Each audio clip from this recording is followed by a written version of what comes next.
Kang Maman, benarkah ada informasi yang kurang lengkap yang diberikan oleh penyelenggara acara diskusi ini bahwa di awal disebutkan ini adalah acara diskusi, bukan spesifik ini adalah diskusi politik yang akan menghadirkan Baca Pres Anies Baswedan? Dari awal ketika kami meminta salah satu anggota DPRD PKB untuk meminta izin, kita sudah nyatakan bahwa ini adalah diskusi tentang perubahan.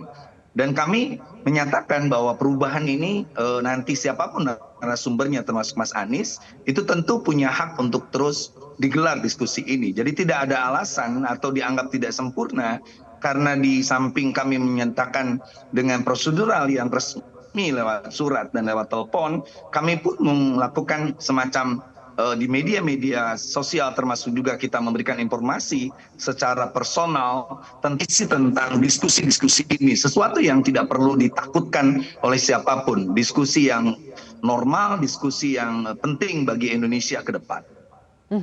Kalau alasannya adalah ini adalah soal aturan pemilu, aturan masa kampanye, kampanye yang belum dimulai, dan dari pihak Anda bagaimana menanggapi ini, Kang Maman?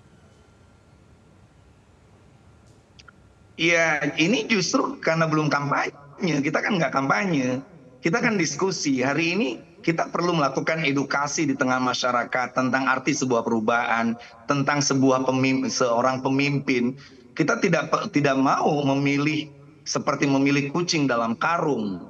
Inilah saatnya para calon-calon presiden, wakil presiden ini terus berkeliling di tengah masyarakat. Biarkan masyarakat untuk nanti memperlihatkan ide gagasan apa yang ditawarkan oleh calon presiden dan wakil presiden ini. Baru nanti ketika kita sudah masuk di kampanye resmi di bulan November, baru di sini kita akan ngomong soal program yang memastikan rakyat memilih atau tidak. Ini kan semacam persiapan kita menuju kampanye resmi dengan cara menggelar diskusi.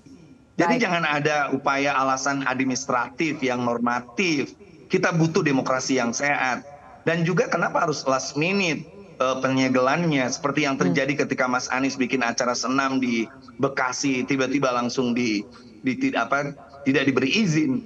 Biar terus-menerus secara sistematis penjagalan ini, masyarakat jadi tahu ada apa sebenarnya dengan kekuasaan ini sehingga takut dengan kata perubahan, takut dengan alternatif pemimpin-pemimpin baru yang akan tampil memajukan Indonesia. Kang Maman, kenapa Anda sampai pada kesimpulan bahwa ini adalah upaya yang sistematis terhadap Anies? Karena bukan kali pertama. Jadi ketika kami mendiskusikan bahwa ini penting, karena hari itu jadwal Mas Amin di samping di Bandung itu akan hadir di Jatiwangi, lalu ke Malang, seperti itu kita udah mempersiapkan temanya.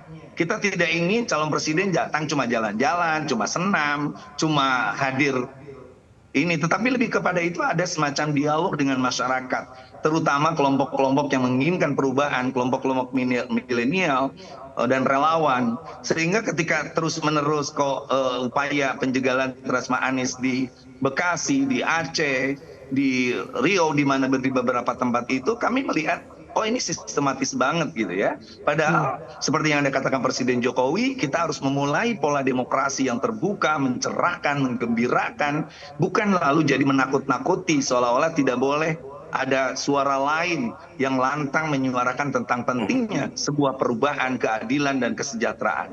Jelajahi cara baru mendapatkan informasi. Download Metro TV Extend sekarang.